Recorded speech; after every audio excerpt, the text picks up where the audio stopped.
सिन्दूरारुण विग्रहां त्रिनयनां माणिक्यमौलिस्फुरत्तारानायकशेखरां स्मितमुखीमापीनवक्षोरुहां पाणिभ्यामलिपूर्णरत्नचषकं रक्तोत्पलं बिभ्रतीं सौम्यां रत्नघटस्थरक्तचरणां ध्यायेत् पराम् अम्बिकाम् अरुणां करुणातरङ्गिताक्षीं धृतपाशाङ्कुशपुष्पबाणचापाम् अणिमादिभिरावृता मयूखैः अहमित्येव विभावये भवानीम्। ध्यायेत् पद्मासनस्थां विकसितवदनां पद्मपत्रायताक्षीं हेमाभामपीतवस्त्रां करकलितलसद्धेम पद्माम्बराङ्गीं सर्वालङ्कारयुक्तां सततमभयदां भक्तनम्रां भवानीं श्रीविद्यां शान्तमूर्तिं सकलसुरनुतां सर्वसम्पत्प्रदात्रीं नारायणी नमोस्तुते। ललिता सहस्रनाम सौभाग्य भास्कर भाष्य की श्रृंखला में हम भगवती के 911वें नाम तक का भाष्य देख चुके थे। आज अग्रिम दो नाम 912 से 913वें नाम तक का भाष्य देखेंगे। तो इन दो नामों का पाठ करते हैं। सव्यापसव्य मार्गस्था सर्वापद विनिवारणी, ये दो नाम हमें प्राप्त हैं, जिसमें 912वां नाम है सव्य अपसव्य मार्गस्था, अर्थात जो सव्य और अपसव्य मार्ग में स्थित हैं। सव्य अर्थात दक्षिण, अपसव्य अर्थात वाम, और मार्ग पद से मध्यम पथ यह ग्रहण किया जाता है, ऐसा भाष्यकार जी भाष्य में ख्यापित करेंगे। यहाँ एक विशेष बात हम बताएं सव्य अपसव्य मार्गस्था नाम का भाष्य करने से पहले, कि भाष्यकार जी ने सव्य अपसव्य मार्गस्था नाम का 4 प्रकार से भाष्य किया है, और इस भाष्य के अंतर्गत उन्होंने सव्य अपसव्य और मार्ग यह तीनों पद दक्षिण वाम और मध्य पथ के लिए प्रयुक्त हो सकते हैं, इस प्रकार से वर्णन किया है। माने जो सव्य पद है वह दक्षिण मार्ग के लिए भी प्रयुक्त हुआ है, वह वाम मार्ग के लिए भी हुआ है और मध्यम मार्ग के लिए भी हुआ है। ऐसे ही अपसव्य पद की जो स्थिति है, यानी जो अपसव्य पद है वह वाम, दक्षिण और मध्य तीनों मार्ग के लिए प्रयुक्त हो जाता है, और जो मार्ग पद है वह भी दक्षिण, वाम और मध्यम मार्ग के लिए प्रयुक्त हो जाता है, ऐसा भाष्यकार जी आगे ख्यापित करेंगे। तो हम भाष्यकार जी ने जो भाष्य किया है उस पर प्रकाश डालते हैं। तो 4 प्रकार से इन्होंने भाष्य किया है। तो पहले प्रथम व्याख्या हम यहाँ देखते हैं। भाष्यकार जी कहते हैं सव्यश्चापसव्यश्च मार्गश्च सव्य अपसव्य मार्गास्तेषु स्थिताधिकृता, अर्थात सव्य का अर्थ हो गया वाम, और सव्य का अर्थ हो गया दक्षिण, अपसव्य का अर्थ हो गया वाम, और मार्ग का अर्थ हो गया मध्यम। जो इन तीनों पथों में स्थित हैं वह भगवती सव्य अपसव्य मार्गस्था कही गई है। अब आगे कह रहे हैं वितरण पालनाधिकारादि दान क्षमा इति यावत तेषां त्रयाणाम स्था स्थितिर्यस्याम इति वा। ये कह रहे हैं कि सव्य का अर्थ दक्षिण, अपसव्य का अर्थ वाम, मार्ग का अर्थ मध्य, इन तीनों पथों में जो स्थित हैं वो भगवती इन तीनों पथों के पालन करने वाले अधिकारी साधकों को यथोचित फल प्रदान करती हैं, फल वितरित करती हैं। और दूसरी पंक्ति में इन्होंने कह दिया तेषाम त्रयाणाम स्था स्थितिर्यस्यामिति वा, कि इन तीनों अर्थात वाम, दक्षिण और मध्य मार्गों की स्थिति जिनमें है, माने यह तीनों मार्ग या तीनों पथ, वाम पथ, दक्षिण पथ और मध्यम पथ जिनमें स्थित हैं वह भगवती सव्य अपसव्य मार्गस्था नाम से कही गई हैं। अब आगे जो 27 नक्षत्र हैं उन 27 नक्षत्रों के आधार पर यहाँ सव्य अपसव्य और मार्ग पद की व्याख्या करेंगे। जो माने नक्षत्रों के द्वारा वीथी बनती हैं और वीथी से जो मार्ग बनते हैं उसका यहाँ पर वर्णन भाष्यकार करने जा रहे हैं। कहते हैं संति ही सवित्री मंडलस्योत्तर दक्षिण मध्य भाग भेदेन त्रयो मार्गाः, कि आदित्य मंडल के भी 3 पथ हैं, उत्तर, दक्षिण और मध्य। अश्विनी आदिभिः त्रिभिः त्रिभिर्नक्षत्रेकैकाः वीथिः। और जो अश्विनी आदि नक्षत्र हैं उनमें तीन तीन नक्षत्रों के समूह में, यानी तीन तीन नक्षत्रों का समूह बनाकर एक एक वीथी बनती है। तादृशी भी तस्त्रिभिः तस्त्रिभिः वीथिभिः एक एक मार्गः। और ये जो तीन तीन वीथियां हैं इनको मिला करके एक एक मार्ग बनता है। कह रहे हैं तदेतत् विस्तरेणोक्तम वायु पुराणे। और वायु पुराण में इसका विस्तार पूर्वक वर्णन किया गया है। कैसे किया गया है उसका यहाँ पर अभी व्याख्यान प्रस्तुत कर रहे हैं वायु पुराण का। अश्वनी कृतिकायाम्या नागवीथीति शब्दिता रोहिण्याद्रा मृगशिरो गजवीथी अभिधीयते।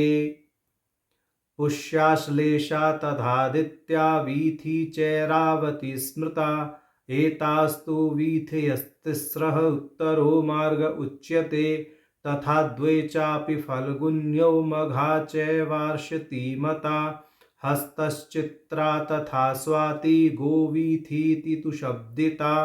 ज्येष्ठा विशाखा अनुराधा वीथी जारदगवीमता एतास्तु वीथयस्तिस्रो मध्यमो मार्ग उच्यते। मूलाषाढोत्तराषाढा अजवीथि अभिशब्दिता। श्रवणं च धनिष्ठाश्च मार्गी शतभिषास्तथा। वैश्वानरी भाद्रपदे रेवतीश्चैव कीर्तिता। एतास्तु वीथयस्तिस्रो दक्षिणो मार्ग उच्यते इति। याम्या भरणी आदित्या अदिति देवत्या पुनर्वसु मार्गी मृगवीथि स्पष्टम अंतम। ये कह रहे हैं कि वायु पुराण में जो वीथी और मार्ग का वर्णन नक्षत्र मंडल के आधार पर किया गया है वह इस प्रकार है। अश्विनी नक्षत्र, कृतिका और याम्या, यानी भरणी, माने इन तीन नक्षत्रों के समूह से नागवीथी बनती है। इसी प्रकार रोहिणी, आद्रा और मृगशिरा गजवीथी बनाते हैं। पुख्य, आश्लेषा, पुनर्वसु, पुनर्वसु को आदित्य नक्षत्र भी कहते हैं, तो पुख्य, आश्लेषा, पुनर्वसु ये ऐरावत वीथी बनाते हैं। और ये जो तीन वीथियां हुई, नागवीथी, गजवीथी और ऐरावत वीथी, यह उत्तर मार्ग बनाती है। माने उत्तर मार्ग का अर्थ हो गया नाग, गज और ऐरावत वीथी। अब आगे कह रहे हैं पूर्वा फाल्गुनी, उत्तरा फाल्गुनी और मघा ये आर्षति वीथी बनाते हैं। हस्त, चित्रा, स्वाति गोवीथी बनाते हैं। ज्येष्ठा, विशाखा, अनुराधा जारद गवी वीथी बनाते हैं। और ये जो तीन वीथियां हैं मतलब आर्षति, गो और जारद गवी, इनसे मध्यम मार्ग बनता है, ऐसा समझना चाहिए। मूल पूर्वाषाढ़ा, उत्तराषाढ़ा ये अजवीथी बनाते हैं। श्रवण, धनिष्ठा, शतभिषा से मृगवीथी बनती है। पूर्वा भाद्रपद, उद्रा भाद्रपद और रेवती नक्षत्र वैश्वानरी वीथी बनाते हैं। और ये जो तीन वीथियां हैं अज, मृग और वैश्वानरी, इनसे दक्षिण मार्ग बनता है। और जैसा कि भाष्यकार जी ने भाष्य में स्पष्ट कर ही दिया था, याम्या का अर्थ भरणी, आदित्य का अर्थ पुनर्वसु और मार्गी पद का अर्थ है मृगवीथी, ऐसा वहां स्पष्ट किया है। अब कह रहे हैं भाष्यकार जी, अत्र सव्यादयस्त्रयोपि शब्दाः प्रत्येकं मार्गस्त्रयस्यापि वाचकाः संभवन्ति। कह रहे यहाँ सव्य, अपसव्य, मध्यम ये तीनों शब्द तीनों मार्गों के वाचक भी हो सकते हैं। जैसा हमने पहले बताया कि जो सव्य पद है उससे दक्षिण मार्ग, वाम मार्ग या मध्यम मार्ग कहा जा सकता है। अपसव्य से भी वाम, दक्षिण और मध्यम मार्ग कहा जा सकता है। और जो मार्ग पद है उससे भी दक्षिण, वाम और मध्यम पथ का माने कथन कहा जा सकता है। माने जो सव्य, अपसव्य और मार्ग तीनों पद हैं वाम, दक्षिण और मध्यम मार्ग के लिए प्रयुक्त हो सकते हैं, ऐसा भाष्यकार जी यहाँ स्पष्ट कर रहे हैं। अब कह रहे हैं तथा ही वामं शरीरं सव्यं स्यात् अपसव्यं तु दक्षिणम् इति कोशात प्रकृते सव्य शब्देन नागवीथी, गजवीथी, ऐरावत वीथ्यात्मक उत्तरो मार्गो विविक्ष्यते। कह रहे कोश के अनुसार वाम भाग को सव्य और दक्षिण को अपसव्य बताया गया है। इसलिए सव्य शब्द से नाग, गज, ऐरावत, वीथ्यात्मक उत्तर मार्ग विवक्षित है, अर्थात कहा गया है। अब आगे कह रहे हैं अपसव्य शब्देन त्वज वीथि, मृग वीथि, वैश्वानर वीथ्यात्मको दक्षिण मार्ग। और अपसव्य शब्द से अज, मृग, वैश्वानर वीथ्यात्मक दक्षिण मार्ग कहा गया है। अब आगे कहते हैं मार्ग शब्देन सामान्यवाचिनेव पारिशेष्यात आर्ष वीथि, गोवीथि, जारद, गवि वीथ्यात्मको माध्यमो मार्ग उच्यते। कि मार्ग शब्द से आर्षवीति, गोवीथि, जारद, गवि वीथ्यात्मक मध्यम मार्ग कहा गया है। माने ऐसा यहाँ भाष्यकार जी ने स्पष्ट किया है। अब वो इसी व्याख्या को आगे बढ़ाते हुए कहते हैं यद्वा उत्तर मार्गो मृग शीर्ष संबंधित्वेन मृगस्याम मार्ग इति व्युत्पत्त्या मार्ग पदेन उच्यते। कि उत्तर मार्ग जो है मृगशिरा नक्षत्र से संबंधित होने के नाते मृगश्याम मार्ग इस व्युत्पत्ति के आधार पर मार्ग अर्थात मध्यम पद से कहा जाता है। अब आगे कह रहे हैं अपसव्यतु मध्यमस्तु सव्य पदेन पक्षिण मार्गात सव्य स्थानीयत्वात् अपसव्यस्तु यथा स्थिति एव। अब कह रहे हैं कि दक्षिण मार्ग के वाम ओर होने के नाते मध्यम मार्ग को सव्य पद से भी कहा जा सकता है और अपसव्य की यथा स्थिति है, अर्थात अपसव्य इस दृष्टि से दक्षिण पद कहा जाता है। अब कहते हैं यद्वा, पुनः भाष्य को विस्तार दे रहे हैं, सव्यम दक्षिण वामयो रीति कोशात दक्षिण मध्य मार्गावेव सव्य अपसव्य पदेन उच्यते। कि कोश के अनुसार सव्यम दक्षिण वामयो इस दृष्टि से दक्षिण मध्यम मार्ग भी सव्य अपसव्य पद से कहे जाते हैं। अब कह रहे हैं उत्तरस्तु मार्ग पदेनेति त्रयाणाम मार्गाणाम वाम संस्थक क्रमेण निर्देश संपद्यते। ये उत्तर मार्ग को उत्तर पद से कहा जाता है। इस प्रकार तीनों मार्गों का वामस्थ क्रम से भी निर्देश संपादित किया गया है। माने भाष्यकार जी यहाँ यह कहने का प्रयास कर रहे हैं, यह समझाने का प्रयास कर रहे हैं कि जो सव्य पद है उसका व्यवहार दक्षिण मार्ग के लिए, उत्तर मार्ग या वाम मार्ग के लिए और आपके मध्यम मार्ग के लिए हो सकता है। अपसव्य पद का व्यवहार भी तीनों मार्ग के लिए हो सकता है और मार्ग पद का व्यवहार भी तीनों मार्गों के लिए हो सकता है। ऐसा वह बार बार यह ख्यापित कर रहे हैं। अब आगे कहते हैं अथवा दक्षिण मार्ग एव मृगवीथि संबंधित्वात् उक्त्व व्युत्पत्त्याः मार्ग पदेन उच्यताम्। ये दक्षिण मार्ग मृगवीथि से संबंधित होने के नाते मार्ग पद से कहा जाता है। मध्यमस्तु सव्य पदेन मार्गात वामत्वात् उत्तर मार्गापेक्षया दक्षिणत्वात् वा। और मध्यम को सव्य पद से कहा जाता है और यह व्यवहार दक्षिण के वाम भाग में होने के नाते और उत्तर के सीधी ओर होने के नाते किया जाता है। अतएव तद विरुद्धत्वात् उत्तरो मार्गो अपसव्य।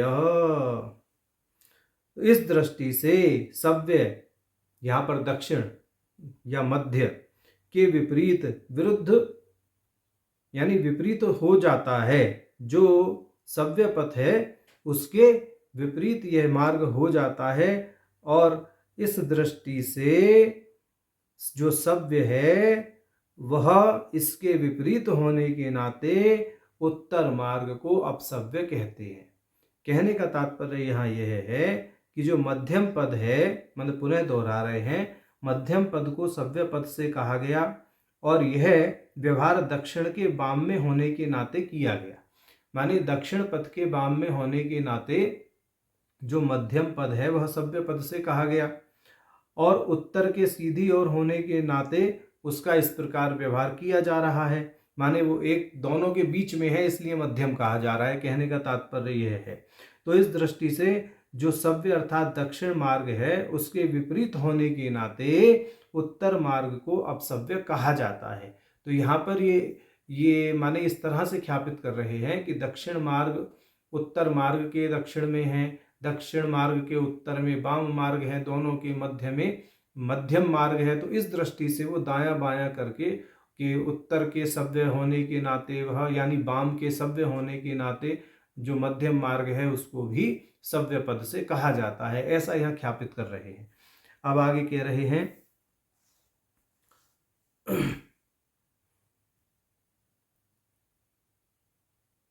मध्यम एव वाप सव्य पदेन उत्तर मार्ग अपेक्षाया दक्षिण स्थानीयत्वातः सव्य पदेन तदुत्तरः एवेति दक्षिण संस्थक क्रमेणापि निर्देशः संपनिपद्यत इत्येका व्याख्या। कह रहे मध्यम मार्ग उत्तर की अपेक्षा अपसव्य है और दक्षिण की अपेक्षा सव्य है, ऐसा भी कहा जाना उचित ही है। इस प्रकार दक्षिण वाम और मध्य मार्गों के लिए सव्य अपसव्य मार्ग पदों का व्यवहार किया जा सकता है, यह शास्त्रीय कथन है, ऐसा भाष्यकार का मत है। अब आगे कह रहे हैं इत्येका व्याख्या, यह एक दृष्टि से व्याख्या की गई, माने सव्य अपसव्य मार्गस्था नाम की एक दृष्टि से व्याख्या की गई और यह बता दिया गया कि जो दक्षिण उत्तर और वाम मार्ग हैं आदित्य मंडल के, उन आदित्य मंडल के वाम मार्गों में जो भगवती स्थित हैं वह सव्य अपसव्य मार्गस्था कही गई हैं, और आदित्य मंडल के जो दक्षिण मार्ग वाम मार्ग और मध्य मार्ग हैं जिसको वीथी के आधार पर बताया गया है, गजवीथी आदि जो वीथियां बताई गई हैं नक्षत्र मंडल की, माने उनमें जो चैतन्य स्थित है वह सव्य अपसव्य मार्गस्था नाम से कहा गया है। अब दूसरी व्याख्या प्रारंभ करते हैं। ते एवं वा माने दूसरी व्याख्या प्रारंभ करते हुए कहते हैं सव्यो देवयानो अर्चिरादि मार्गो निवृत्ति परैहि प्राप्य। कि सव्य का अर्थ है देवयान, यह प्रकाश में मार्ग निवृत्ति परक आचरण करने से प्राप्त होता है। अपसव्य है पितृयाणो धूम्रादि मार्ग प्रवृत्ति परैहि प्राप्त, और अपसव्य का अर्थ है पितृयान, यह धूम्रादि मार्ग प्रवृत्ति परक आचरण करने से प्राप्त होता है। अब आगे कह रहे हैं मार्गस्थ शब्दो मार्गेषु स्थितिर यस्मादिति व्युत्पत्त्याः ध्रुव अवस्थितिशाली विष्णु लोक परः। और ये कहते हैं कि जो मार्गस्थ शब्द है उसकी व्युत्पत्ति मार्गेषु स्थितिर यस्मात् इस दृष्टि से की जाती है, अतः मार्गस्थ का अर्थ ध्रुव स्थितिशाली विष्णु लोक परक है। तो यहाँ पर सव्य अपसव्य और मार्गस्थ ये जो तीन पद हैं इनका अर्थ हो गया देवयान, पितृयान और विष्णुलोक। ठीक, इन तीनों में स्थिति है जिनकी, अथवा ये तीनों लोक स्थित हैं जिनमें वह भगवती सव्य अपसव्य मार्गस्था कही गई है, ऐसा इस नाम का माने तात्पर्य दूसरी व्याख्या के आधार पर निकलता है।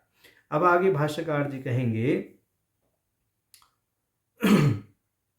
आदित्यादि ग्रहाणाम स्वस्व मार्गे स्थापनस्य ध्रुवाधीनत्वात्, कि जो ध्रुव तारा है वह एक स्थिर तारा है जिसके आधार पर सूर्य तथा अन्य ग्रह नक्षत्रों के मार्ग का निर्धारण किया जाता है। ईदृश मार्गत्रय रूपा इत्यर्थः, ये जो तीन मार्ग बताए गए देवयान, पितृयान और विष्णुलोक, ये तीनों मार्ग ही भगवती का स्वरूप होने के नाते भगवती को सव्य अपसव्य मार्गस्था कहा गया है। एतत् विस्तरस्तु विष्णु पुराणे द्वितीयांशे, और ये जो कहा जा रहा है भाष्य में, इसको प्रमाणित करने के लिए भाष्यकार कहते हैं कि जैसा हमने भाष्य में कहा है वो अपने मन से नहीं कहा, अपितु विष्णु पुराण के द्वितीय अंश में इसका विस्तार पूर्वक वर्णन इस प्रकार किया गया है। उत्तरम यदगस्तस्य अजवीथेयाश्च दक्षिणम पितृयाणः स वै पंथा वैश्वानरपथाद्वहिः तत्रास्यते महात्मानो ऋषयो हयग्निहोत्रिणः भूतारंभ कृतं ब्रह्म संशन्तो ऋत्विगुद्यताः प्रारम्भन्ते तु ये लोकास्तेषां पन्थास्तु दक्षिणः चलितं ते पुनर्ब्रह्म स्थापयन्ति युगे युगे सन्तप्ततपसा चैव मर्यादाभिः श्रुतेन च जायमानाश्च पूर्वेश्च पश्चिमानां गृहेषु वै पश्चिमाश्चैव पूर्वेषां जायन्ते निधनेष्विह एवमावर्तमानास्ते तिष्ठन्ति नियतवृताः सवितुर्दक्षिणं मार्गं श्वेताह्याश्चन्द्रतारकम् इति। ये कह रहे हैं कि विस्तार पूर्वक विष्णु पुराण के द्वितीय अंश में ऐसा कहा गया है कि अगस्त्य के उत्तर में और अजवीथी के दक्षिण में वैश्वानर पथ के बाह्य भाग में पितृयान है। यहाँ पर वे महात्मा ऋषि और अग्निहोत्री रहकर वेदों की आराधना में तत्पर रहते हैं, जिनके आदेशों के बाद सृष्टि प्रारंभ हुई और जो पुरोहितों के कर्तव्यों का निर्वहन कर रहे थे। क्योंकि जैसे जैसे संसार नष्ट होता है और नवीनीकृत होता है, वे वेदों के अनुष्ठानों को पुनः स्थापित करते हैं। वंश क्रम में उनका आना जाना और फिर बाद के जन्मों में भी यही वंशानुक्रम चलता रहता है। वे पुनः अनेक स्थानों और जातियों में जन्म लेते हैं और समृद्धिशाली होकर सूर्यमंडल के दक्षिण में उस समय तक निवास करते हैं जब तक चंद्रमा तथा अन्य तारागण स्थित हैं। अब कह रहे हैं लोकालोक पर्वतस्योत्तर श्रृंगम अगस्त्य स्थानम तदुक्ते मत्स्य पुराणे। और जो अगस्त्य है उनका स्थान लोकालोक पर्वत के उत्तरी मार्ग पर है और मत्स्य पुराण में ऐसा कहा गया है लोकपालाः स्थिता ह्येते लोकालोके चतुर्दशम तस्योत्तरम अगस्त्यस्य श्रृंगम देवर्षि पूजितम कि 14 लोकपाल लोकालोक पर्वत के उत्तर श्रृंग पर जहाँ अगस्त्य का स्थान है वहाँ निवास करते हैं। उत्तर का शिखर अगस्त्य का स्थान है जिसकी आराधना महात्मा और देवता करते हैं। अब इसी को आगे विस्तार देते हुए कहते हैं अजवीथ्याः मूलादि नक्षत्र त्रयस्य वैश्वानर पथाश्चारम चरम नक्षत्र त्रयात भूतारंभ कृतम ब्रह्म प्रवृत्ति मार्गबोधकम कर्म कांडात्मकम वेद भागम। तो ये कह रहे हैं कि मूल पूर्वाषाढ़ा उत्तराषाढ़ा श्रवण धनिष्ठा सतविषा पूर्वा भाद्रपद उत्तरा भाद्रपद और रेवती। कहने का तात्पर्य है अजवीथी के मूल नक्षत्र से वैश्वानरी वीथी के चरम नक्षत्र रेवती तक सृष्टि करने वाला ब्रह्म प्रवृत्ति मार्ग बोधक कर्म कांडात्मक वेद भाग है। तो यह यहाँ पर स्पष्ट इन्होंने किया। कहने का अर्थ है कि जो हमने अभी ये वीथियां बताई इसमें दक्षिण मार्ग की ओर संकेत किया जा रहा है, ठीक है ना। क्योंकि मूल पूर्वाषाढ़ा उत्तराषाढ़ा अजवीथी बनाते हैं, श्रवण धनिष्ठा सतविषा मृगवीथी बनाते हैं, पूर्वा भाद्रपद उत्तरा भाद्रपद और रेवती वैश्वानरी वीथी बनाते हैं और ये अजवीथी मृगवीथी वैश्वानरी वीथी मिलकर के दक्षिण मार्ग बनाते हैं। तो यह जो दक्षिण मार्ग है यह ब्रह्म प्रवृत्ति मार्ग बोधक है और कर्म कांडात्मक वेद भाग इसके माध्यम से कहा जाता है। अब आगे कह रहे हैं जायमाना इति मता अपि स्वकुल एव पुनः पुनर्जायमाना इति समुदाय अर्थः कि वंश क्रम में उनका आना जाना और फिर बाद के जन्मों में भी यही वंशानुक्रम चलता रहता है, ऐसा समुदाय अर्थ है। माने जो लोग पितृयान मार्ग पर चलते हैं वह कहने का अर्थ यह है कि कर्म कांडात्मक कृत्यों को वह करते हैं वेद के और वह पुनः पुनः सतग्रस्त होकर के जन्म लेते रहते हैं, सतग्रस्तों के यहाँ जन्म लेते रहते हैं और अपने वंशानुक्रम को चलाते रहते हैं। और ऐसे ही सदग्रस्तों के हाथों में जो वैदिक कर्म कांड है वह सुरक्षित रहता है, ऐसा यह कहने का तात्पर्य है। अब आगे कह रहे हैं ये है तथा तत्रैव अर्थात मत्स्य पुराण में ही ऐसा कहा गया है। आगे उसका वर्णन विस्तार पूर्वक दे रहे हैं, मत्स्य पुराण का यहाँ पर प्रमाण प्रस्तुत कर रहे हैं। नागवीथ्युत्तरम यश्च सप्त ऋषि भयश्च दक्षिणम उत्तरं सवितुः पन्था देवयानस्तु स स्मृतः तत्र ते वशिनः सिद्धा विमला ब्रह्मचारिणः सन्ततिं ये जुगुप्सन्ति तस्मान् मृत्युजितश्च ते अष्टाशीतिसहस्राणि मुनीनामूर्ध्वरेतसाम् उदक्पन्थानमर्यणं स्थिताश्चाभूतसम्प्लवम् ते प्रसम्प्रयोगाल्लोभस्य मैथुनस्यश्च वर्जनात् इच्छाद्वेषाप्रवृत्त्याश्च भूतारम्भविवर्जनात् पुनश्चाकामसंयोगादि इच्छादोषदर्शनात् इत्येवं कारणैः शुद्धास्ते अमृतत्वं हि भेजिरे आभूतसम्प्लवं स्थानम् अमृतत्वं हि भाष्यते त्रैलोक्य स्थिति कालेयं पुनर्मारः उच्यते इति। ये कह रहे मत्स्य पुराण में कहा गया है कि देवयान अर्थात देवताओं का मार्ग सूर्य मंडल के उत्तर में है, नागवीथी के उत्तर में और सप्त ऋषियों के दक्षिण में यह मार्ग स्थित है। वहां सिद्ध पुरुष निवास करते हैं जो कि अपनी इंद्रियों को वशीभूत किए हुए रहते हैं। वे पूर्णतः पवित्र और शुद्ध हैं तथा ब्रह्मचारी हैं। वह संतान उत्पत्ति की इच्छा नहीं रखते, इसलिए वे मृत्यु पर विजय प्राप्त करके रहते हैं। इन ऊर्ध्वरेतस सिद्ध गणों की संख्या 80,000 है।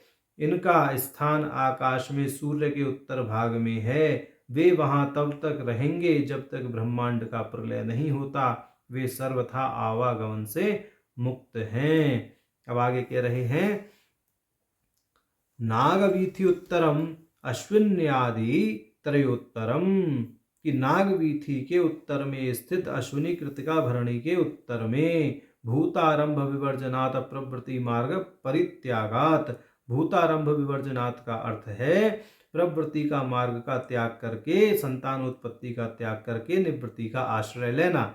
अब कह रहे तृतीय मार्गेण सह फलैक्यम मा प्रसंगाक्षिदत इति आभूत संप्लवम इति तथा तत्रैव।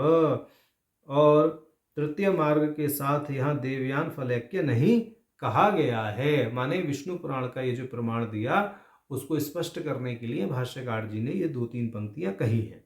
अब आगे विष्णु पुराण का ही अन्य वचन प्रस्तुत करते हुए कह रहे हैं ऊर्ध्वोत्तरम ऋषिभ्यस्तु ध्रुवो यत्र व्यवस्थितः एतद्विष्णुपदं दिव्यं तृतीयं व्योमनि भासुरं निर्धूतदोषपङ्कानां यतीनां संयतात्मनां स्थानं तत्परमं विप्रः पुण्यपापपरीक्षये अपुण्य पुण्यो परमे क्षीणशेषार्तिहेतवः यत्र गत्वा न शोचन्ति तद्विष्णुः परमं पदं दिवीव चक्षुराततं योगिनां तन्मयात्मनां विवेकज्ञानद्रष्टंश्च तद्विष्णुः परमं पदम् इत्यादि इति अपरा व्याख्या। ये कह रहे हैं विष्णु पुराण का वचन है सप्त ऋषियों और ध्रुव के बीच का स्थान भगवान विष्णु का भव्य दिव्य मार्ग है और उन तपस्वियों का निवास स्थान है जो प्रत्येक प्रकार से पवित्र और निर्दोष हो चुके हैं और उनके पाप और पुण्य नष्ट हो गए हैं। यह भगवान विष्णु का परम स्थान है। यहाँ वही महान लोग आते हैं जिनका धर्मानुकूल आचरण करने से समस्त दुख और दुखों के स्रोतों का नाश हो गया है। विष्णु के पद की योगियों ने ध्यान अवस्थित होकर ज्ञान चक्षु से अनुभूति की है। इस प्रकार भाष्यकार जी ने दूसरी व्याख्या में सव्य अपसव्य और मार्ग पद से क्रमशः देवयान पितृयान और विष्णु लोक का व्याख्यान प्रस्तुत किया है और जिसके माने भाष्य को प्रमाणित करने के लिए उन्होंने विष्णु पुराण और मत्स्य पुराण के विस्तृत प्रमाण यहाँ पर प्रस्तुत भी किए हैं और दूसरी व्याख्या यहाँ तक इन्होंने यह की है सव्य अपसव्य मार्गस्था नाम की। अब आगे तीसरी व्याख्या प्रारंभ करते हैं। कहते हैं एवं वा अथवा अर्थात तीसरी व्याख्या प्रारंभ होती है। भाष्यकार जी कहते हैं उपासना क्रमे ही द्वौ मार्गौ दृश्यते, कि उपासना क्रम में 2 मार्ग शास्त्रों में कहे गए हैं। वो 2 मार्ग कौन से हैं?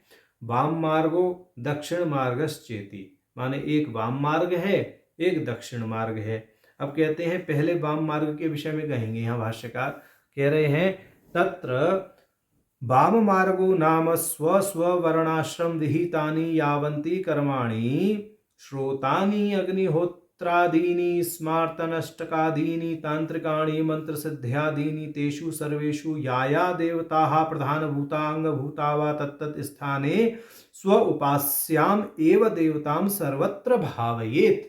कह रहे हैं कि वाम मार्ग में विशेषता यह है कि अपने अपने वर्णाश्रम के अनुरूप जो अग्निहोत्र आदि वैदिक कर्म हैं, इष्टिका आदि स्मार्त कर्म हैं और मंत्र सिद्धि आदि जो तांत्रिक कर्म बताए गए हैं, उन सभी में जो जो देवता प्रधानभूत या अंगभूत हैं, उनके स्थान पर अपने उपास्य देवता का भाव रखना ही वाम मार्ग कहलाता है। ऐसा भाष्यकार जी ने स्पष्ट कर दिया। अब आगे कह रहे हैं तत्तद देवतावाचक पदोत्तरम विशेषत्वेन स्वदेवतावाचक पदम सर्वमंत्रेषु निक्षिपेत इत्यादि कारकाः। कह रहे हैं उन देवताओं के वाचक पदों के उच्चारण के बाद विशेष रूप से अपने उपास्य देवता के वाचक पद को सभी मंत्रों में जोड़ दिया जाता है। ईदृशे मार्गे देव ऋषि पित्राणाम ऋण शोधना भावजन्यम पातक। इस प्रकार के मार्ग अर्थात वाम मार्ग में देवऋण, ऋषि ऋण, पितृ ऋण के शोधन का अभाव रहने के कारण पातक रहता है। अब यहाँ देखिए विशेष रूप से यह समझना चाहिए, सरल शब्दों में बताते हैं कि जो वाम मार्ग का अनुसरण करता है उसके साथ पातक भी रहता है, क्योंकि वह साधक देवऋण, ऋषि ऋण, पितृ ऋण से मुक्त नहीं हो पाता। क्यों नहीं हो पाता? यहाँ पे ध्यातव्य यह है कि वाम मार्ग में पंचयज्ञ अर्थात ब्रह्मयज्ञ, देवयज्ञ, पितृयज्ञ, भूतयज्ञ और मनुष्य यज्ञ, ये जो 5 यज्ञ हैं वह आवश्यक वाम मार्ग में नहीं बताए गए हैं। और वाम मार्ग की साधना में कर्मकांड अधिक होता भी नहीं है। इसमें अपने उपास्य देव से इतर अन्य देवी देवताओं की उपासना का भी कोई प्रयोजन नहीं होता है। माने अपने ही मुख्य देवता का, उपास्य देवता का यजन ही सर्वत्र करना होता है। ये वाम मार्ग की मतलब महत्वपूर्ण बात है। अब आगे दक्षिण मार्ग के विषय में भाष्यकार कह रहे हैं। ये जो हम यहाँ कथन बता रहे हैं वाम मार्ग दक्षिण मार्ग के विषय में, ये भाष्यकार जी का मत बता रहे हैं, हमारा व्यक्तिगत मत नहीं है। अब दक्षिण मार्ग के विषय में भाष्यकार जी कहते हैं दक्षिण मार्गे तु श्रोतादि तत्तत्कर्मांग देवता स्थाने स्वोपास्य देवतेव भावनीयति न निर्बन्धः अपितु तत्तद्देवता विषयक तंत्रेषु यानि कर्माणि विहितानि तदंगत्वेन एवेति कर्माणाम उपरोधाभावात् अस्मिन् मार्गे तादृशं पातकं न अस्ति झटति मोक्षः।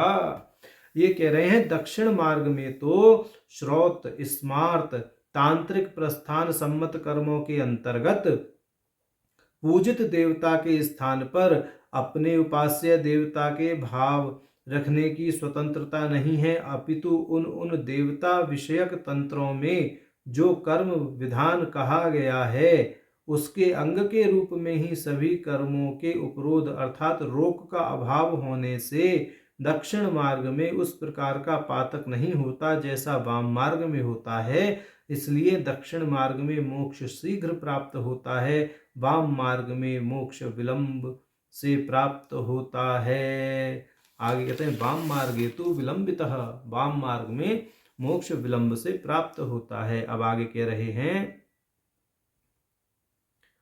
ऋण शोधना भावेन किंचित कालम प्रतिबंधात, कि कहने का तात्पर्य यह है कि दक्षिण मार्ग में अपने उपास्य देवता के साथ साथ अन्य देवताओं का भी अर्चन किया जाता है। इसी के साथ साथ पंच यज्ञ का भी अनुसरण जो है वह दक्षिण मार्ग में किया जाता है, जिससे साधक देव ऋषि पितृ ऋण से उऋण होकर शीघ्र मुक्ति पा लेता है। परंतु वाम मार्ग में तो ऐसा नहीं है।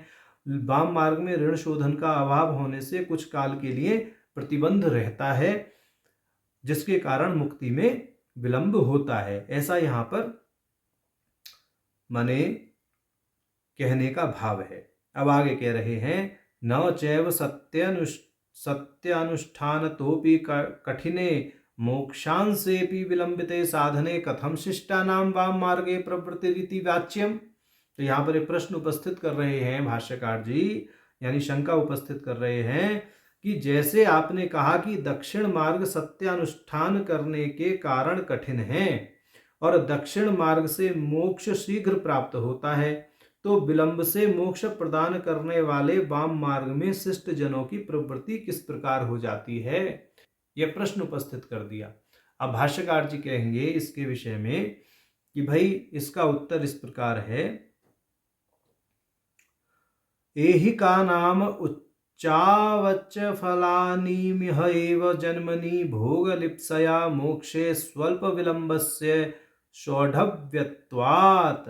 ये कह रहे हैं कि वाम मार्गी साधकों की इस जन्म में अच्छे बुरे ऊंचे नीचे फलों के इसी जन्म में भोगने की इच्छा होने से मोक्ष में थोड़े विलंब के प्रति वह सहनशीलता रखते हैं, वह थोड़ी सहिष्णुता रखते हैं। कहते हैं कि जो भी अच्छे बुरे कर्म हैं हमें सारे भोगने ही हैं, तो हम क्या करें, मोक्ष भले ही देर से प्राप्त हो परंतु इस लोक में जो हमको प्रारब्धवशात भोगने के लिए कर्म मिले हैं या अन्य कर्मों को करके कुछ अच्छा भोगने के लिए हमें प्राप्त हो जाता है, तो ऐसा क्यों ना कर लिया जाए, ऐसी उनकी प्रवृत्ति होती है।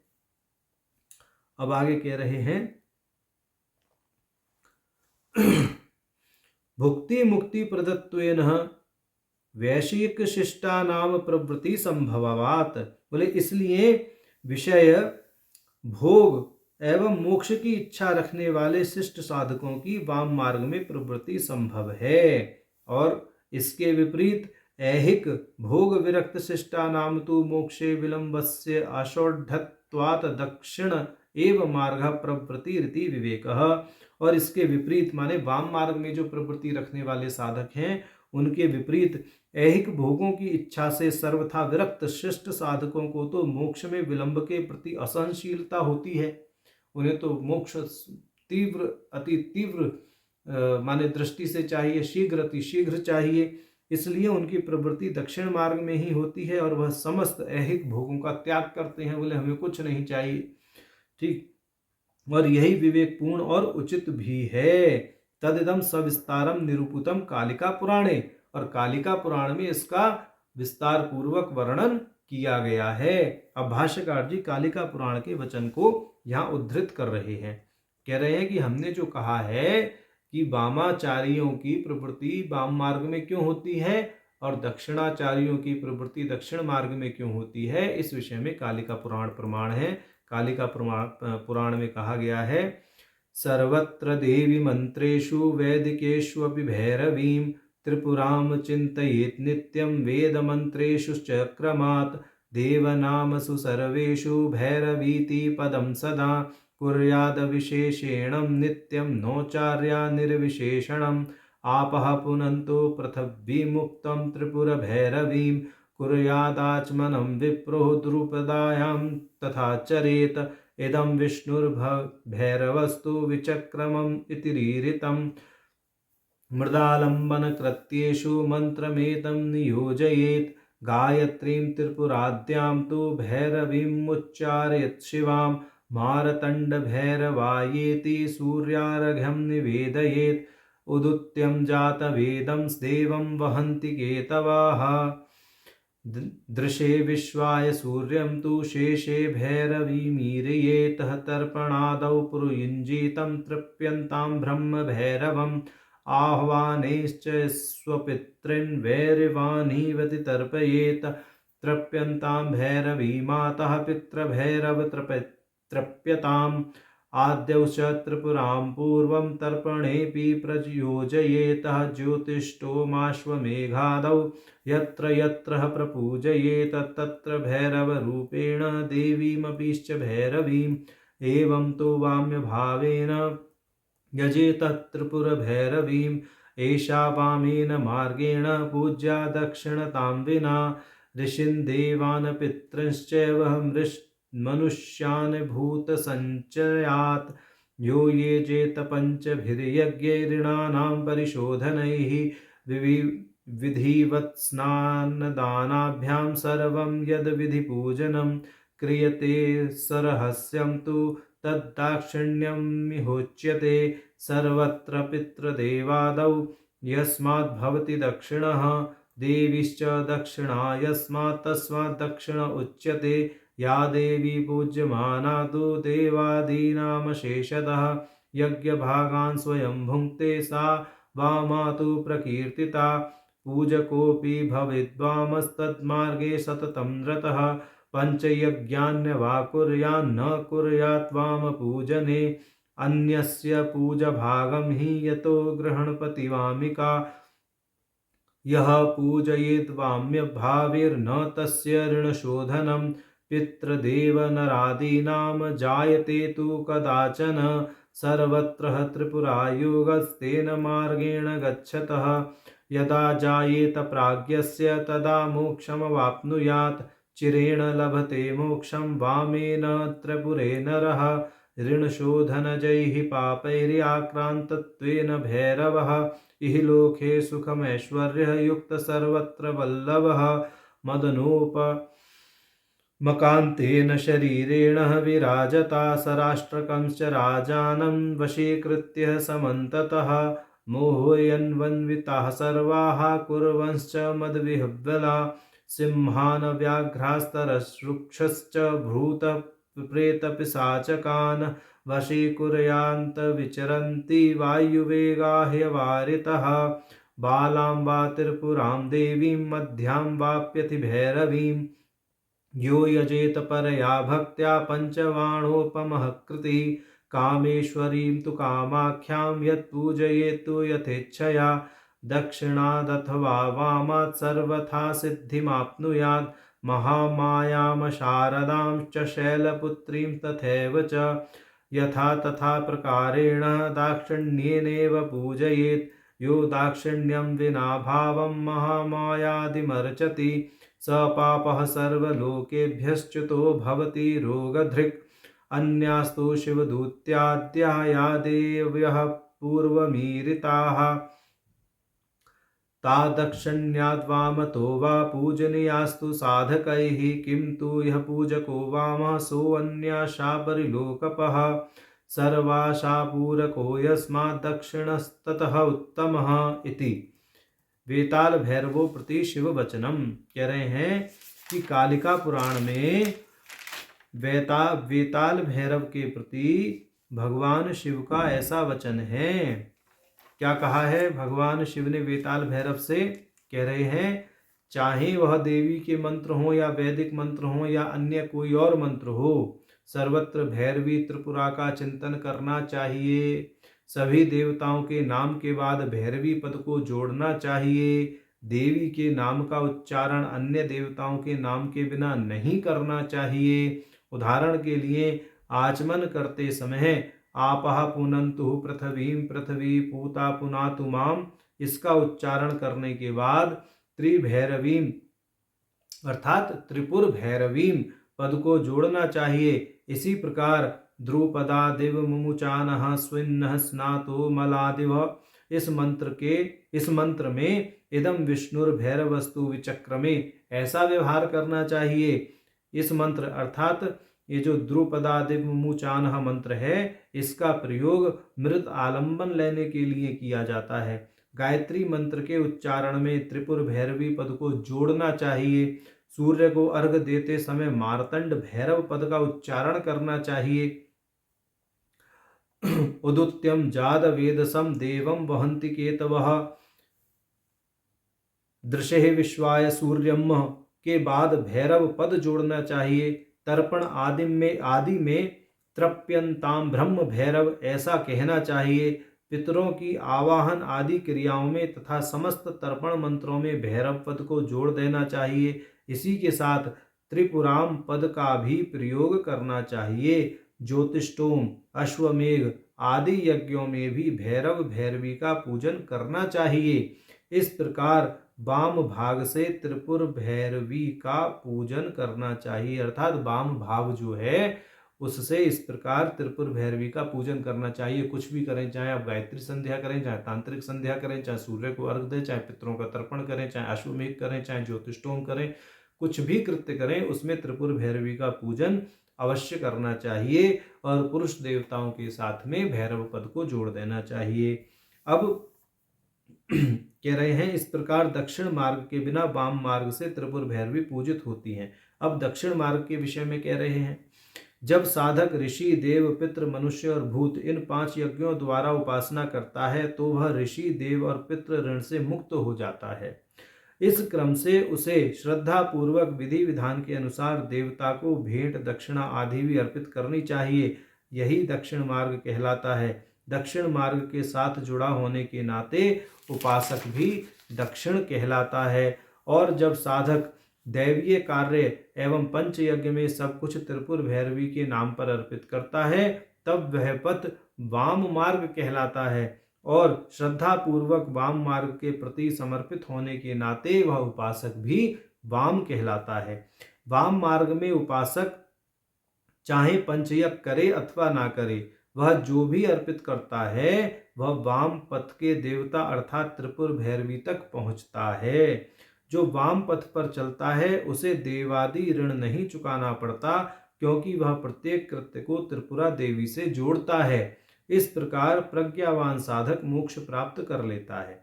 वाम मार्ग के अनुयायी मोक्ष प्राप्ति के साथ साथ इस लोक में दीर्घ काल तक धन, धान्य, कामदेव के समान शरीर प्राप्त करते हैं। राजा भी उनके वश में रहते हैं और सभी नर नारियां उनके आकर्षण से विह्वल रहते हैं। सिंह, व्याघ्र, रीक्ष, भूत, प्रेत, पिशाच उनके वश में हो जाते हैं। वह अपनी इच्छा से वायु के समान विचरण करने वाला होता है क्योंकि वह सदैव बाला, त्रिपुरा देवी, मध्यमा, भैरवी आदि की उपासना निष्ठापूर्वक करते हैं। कामेश्वरी और कामाख्या की पूजा अपनी इच्छा के अनुसार वाम अथवा दक्षिण मार्ग से करने पर सभी प्रकार की सिद्धियां प्राप्त होती हैं। महामाया, शारदा तथा शैलपुत्री जिन्हें पार्वती भी कहते हैं, उनकी पूजा केवल दक्षिण मार्ग से ही करनी चाहिए। जो कोई इनका आलंबन लेता है और कहे गए मार्ग का उल्लंघन करता है तो उसके समस्त पुण्य नष्ट हो जाते हैं। माने जो भगवती का आलंबन ले, महामाया, शारदा और शैलपुत्री का, और आचरण करे वाम मार्ग जैसा, तो उसके सारे पुण्य नष्ट हो जाते हैं और वह सदैव रोगी बना रहता है। कह रहे पूर्व में शिवदूती आदि अन्य देवताओं की जो चर्चा की गई थी, उन मतलब कालिका पुराण में कहीं की गई होगी, यह तो हम उसके कालिका पुराण के अंश का अनुवाद मात्र यहाँ बता रहे हैं। तो कालिका पुराण में पूर्व में जो शिवदूती आदि अन्य देवियों की चर्चा की गई थी, उनका पूजन साधकों द्वारा वाम मार्ग अथवा दक्षिण मार्ग किसी से भी किया जा सकता है। वाम मार्ग का अनुयायी समस्त विधि विधानों का पालन नहीं करता, अर्थात अपने इष्ट से इतर वह अनेक देवताओं की पूजा करने से बचता है। लेकिन दक्षिण मार्ग का अनुयायी सभी की उपासना करता है, इसलिए दक्षिण मार्ग सभी इच्छाओं की पूर्ति करने वाला और शीघ्र मोक्ष देने वाला उत्तम मार्ग है। ऐसा कालिका पुराण का वचन है। स्पष्ट कह दिया ना उन्होंने कि सर्वाशा पूरको यस्मात् दक्षिणस्तत उत्तम। तो दक्षिण मार्ग को यहाँ उत्तम कालिका पुराण में बताया गया है और शीघ्र मोक्ष देने वाला बताया गया है। जबकि वाम मार्ग में जो है, वाम मार्गियों की विषय भोग वासनाएं बनी रहती हैं, इसलिए वहाँ पर मोक्ष प्राप्ति में विलंब होता है। और दूसरी चीज है कि वह जो पंच यज्ञ हैं उन यज्ञों को भी नहीं करते, इसलिए वहाँ थोड़ा पातक भी वाम मार्ग में बना रहता है।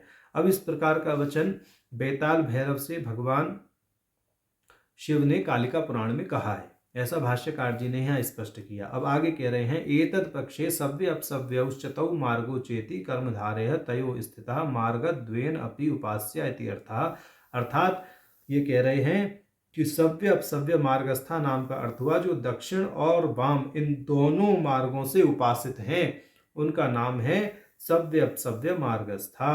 अब कहते हैं वाम मार्गेण एव उपास्यानां त्रिपुर भैरव्यादि देवतानां, दक्षिण मार्गेण एव उपास्यानां शारदा आदि देवतानां, उभयथापि विकल्पेनोपास्यानां शिवदूत्यादि देवतानां च परमार्थदृष्ट्या त्रिपुर सुंदर्य अभेद इति यावत् इत अन्य व्याख्या।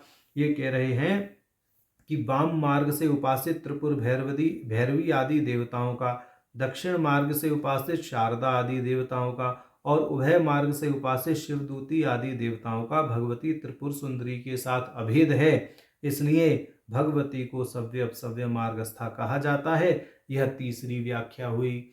अब चौथी व्याख्या में भाष्यकार जी कह रहे हैं शिव सूत्र के आधार पर, माने शिव सूत्र के तीसरे उन्मेष के 44वें सूत्र के आधार पर यह जो है सव्य अपसव्य मार्गस्था नाम की चौथी व्याख्या प्रस्तुत करेंगे। कहेंगे कि मत्र सव्य अपसव्य सौम्य किमत्र सव्य अपसव्य सौषुमिणेष्वति शिव सूत्रे प्रयोगादि इड़ा पिंगले सव्य अपसव्य अर्थात सोषुम्ना एव मार्ग पदेन परिशेषादुच्यते इत्यन्या व्याख्या।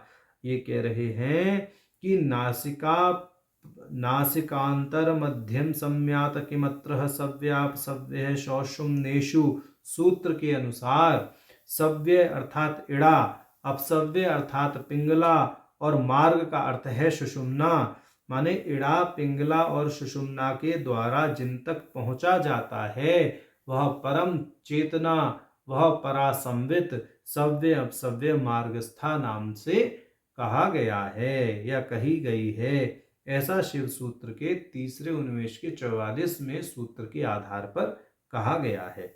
अब भाष्यकार जी कहते हैं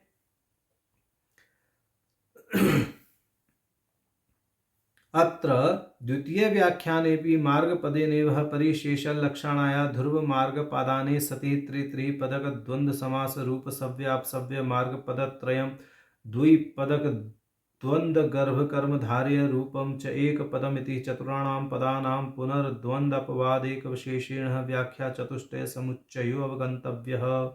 ये कह रहे हैं कि भाई ये हमने 4 प्रकार की व्याख्या की है और अलग अलग तरह से सव्य अपसव्य और मार्ग पद को व्याकरण के अनुसार अलग अलग समास मान करके हमने 4 प्रकार की व्याख्या यहाँ प्रस्तुत कर दी है। अब अगला नाम है सर्वापद्वी निवारणी, जो कि 913वां नाम है। इस 913वें नाम की व्याख्या से पहले व्याख्याकार अर्थात जो भाष्यकार हैं वह 2 पंक्ति की भूमिका प्रस्तुत कर रहे हैं। वो कहते हैं अथ य एतौ पंथानौ न विदुस्ते कीटाः पतंगा यदिदं दंतशूकमित्यादि श्रुति उक्त रीत्या ये मार्गादव्यभ्रष्टाः कष्टमापदं प्राप्तास्तेषामप्यापदमनायासनास्मरणादि साधनमात्रेण दयया निवारयति इत्याह। कह रहे हैं छांदोग्य उपनिषद 6:2-16 के अनुसार, माने छांदोग्य उपनिषद 6:2-16 में ये कहा गया है जो दोनों मार्गों से विमुख रहते हैं वे कीट पतंगा आदि योनियों में भटकते रहते हैं। वे माने जो भगवती हैं वो ऐसे जीवों पर भी कृपा कर देती हैं, और ये जीव जो साधना के मार्ग से भटक गए, ज्ञान मार्ग से, कर्म कांड के मार्ग से भटक गए, अब और प्रकारांतर से कहें कि सव्य अपसव्य मार्ग से भटक गए, ठीक है, तो ऐसे जीवों की आपदाओं को अपने नाम का उच्चारण करने मात्र से ही भगवती दयाद्र होकर दूर कर देती हैं। इसी आशय से उनका अगला नाम कहा गया है। अब अगला नाम कौन सा है? 913वां नाम है सर्वापद्वी निवारणी, समस्त आपदाओं का समूल निवारण करती हैं जो वह भगवती सर्वापद्वी निवारणी कही गई हैं। यहाँ पे स्पष्ट रूप से भाष्यकार जी ने कह दिया सर्वापदिति सर्वा आपदो विशिष्य नितराम वारयति, जो समस्त आपदाओं का समूल नाश कर देती हैं, अत्यंत नाश कर देती हैं, वह भगवती सर्वापद्वी निवारणी कही गई हैं। तथाश्च कूर्म पुराणे देवी वाक्यम, पूर्व पुराण में भगवती का वचन है ये तु संगान परित्यज्य मामेकं शरणं गताः उपासते सदा भक्त्या योगमेश्वरमाश्रिताः सर्वभूतदयावन्तः शान्ता दान्ता विमत्सराः अमानिनो बुद्धिमन्तस्तप्साः संयतव्रताः मच्चित्ताः मदगतप्राणाः मज्ज्ञानकथनेरताः सन्न्यासिनो गृहस्थाश्च वानस्था ब्रह्मचारिणः ये चोक्तिर्लक्षणरहीना अपि मन्नामजापकाः तेषां नित्याभियुक्तानाम् आपदां पर्वतानपि नाशयमितरां ज्ञानदीपेनश्च चिरादिह इति। के भगवती का वचन है, कूर्म पुराण में उसका अनुवाद बता रहे हैं। जो मोह त्याग कर मेरी शरण में आ जाते हैं और सदैव भक्ति पूर्वक मेरी आराधना करते हैं तथा मुझ पर आश्रित रहते हैं, सभी जीवों पर दया दृष्टि रखते हैं, शांत दांत और संयमी हैं, ईर्ष्या और घृणा से जो दूर रहते हैं, जो तपस्वी और ब्रह्मचारी हैं, जो अपने वचन के धनी हैं और सदैव मेरा ध्यान करते हैं, जो सत्य चित्त हैं और मेरे क्रियाकलापों की चर्चा तथा कीर्तन करते हैं, वे चाहे सन्यासी हों, गृहस्थ हों, वानप्रस्थ हों या ब्रह्मचारी हों, मैं उनके पापों को, चाहे वे मेरु पर्वत के समान विशाल ही पाप का माने समुदाय क्यों ना हो, ज्ञान की ज्योति प्रदान करके मैं इसी जन्म में उसे नष्ट कर देती हूँ। यदि उनमें उक्त गुण नहीं है और केवल मेरे नाम का ही जप करते हैं तो भी मैं उन्हें यह फल दे देती हूँ, ऐसा फल दे देती हूँ। अर्थात भगवती नाम का स्मरण मात्र करने से भी समस्त आपदाओं का निवारण हो जाता है, ऐसा कहने का तात्पर्य है। अब भाष्यकार जी कह रहे हैं हरिवंशे भी, ये हरिवंश पुराण में भी देवीं प्रति विष्णु वाक्यम, भगवान विष्णु भगवती से कहते हैं, नृणाम बंधम बधम रोधम पुत्र नाशम धन क्षयम इत्यादिना यद परंपरामुपन्यस्य आपत्सु निखिलासु त्वं रक्षस्येव न संशयः इत्यंतम। कि मनुष्य के बंधन, मृत्यु, अटकाव, पुत्रनाश, धनक्षय आदि समस्त आपदाओं से आप ही रक्षा करती हैं, इसमें कोई संशय नहीं है। वाराहेपि ब्रह्मादिकृत देवी स्तोत्रांते, कि वारा पुराण में ब्रह्मादि द्वारा देवी की स्तुति के अंत में कहा गया है, शरणं त्वां प्रपद्यन्ते ये देवी परमेश्वरी न तेषामापदः कश्चित् जायन्ते क्वापि संकटः इत्यादि कह रहे हैं। कि वाराह पुराण का वचन इस प्रकार है, हे परमेश्वरी, जो आपका आश्रय ग्रहण कर लेते हैं उन पर किसी भी प्रकार की विपत्ति अथवा संकट नहीं आता है। अब कह रहे हैं अभियुक्ताप्याहु, कि विद्वानों ने भी ऐसा कहा है, आपदि किं करणीयं स्मरणीयं चरणयुगलंबायाः तत्स्मरणं किं कुरुते ब्रह्मादीनपीश्च किंकरि कुरुते इति। तो ये कह रहे हैं विपत्ति में क्या करना चाहिए, तो माता के चरणों का स्मरण करना चाहिए। उस स्मरण से क्या होता है, उससे ब्रह्मा आदि भी उसके दास बन जाते हैं। माने जो भगवती के नाम का स्मरण करते हैं उन स्मरणशील यानी स्मरण करने वाले भक्तों के दास ब्रह्मा आदि भी हो जाते हैं। तो ऐसी भगवती के नाम की महिमा है। तो भगवती के नाम के उच्चारण मात्र से ही सभी आपदाओं का निवारण हो जाता है, समूल निवारण हो जाता है। इसलिए भगवती को सर्वापद निवारणी कहते हैं। तो आज हमने भगवती के 912वें और 913वें नाम का भाष्य देखा। नारायण।